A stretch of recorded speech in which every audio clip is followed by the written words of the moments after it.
All right, here's a reference for just a few of the hip stretches. There's 1,000 of them. So here's just a few that are gonna focus in mostly on that internal rotation of the hip. So internal rotation, if you can imagine squatting and knees caving in, that's internally rotating the hip. No, we don't necessarily want our knees to cave in, but we do want to make sure that we have that mobility so that we are able to strengthen the muscle through that range. Hopefully that'll help to control that, it being one of the examples, the knees caving in. Okay, so one of the stretches just to work on that internal rotation.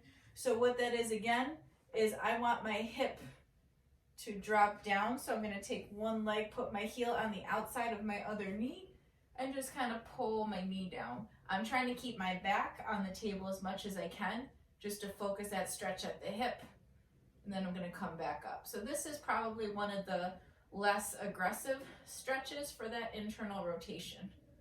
Okay.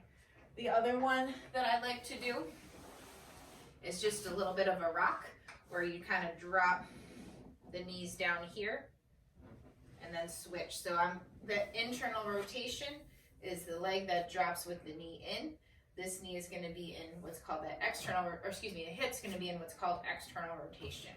So up and over. You should feel that stretch kind of pulling through here. The goal is to be able to keep your shoulders forward and your chest forward. If you're starting to turn with your hip, that just means it's a little bit tight. So just try to stay nice and open for that hip internal rotation.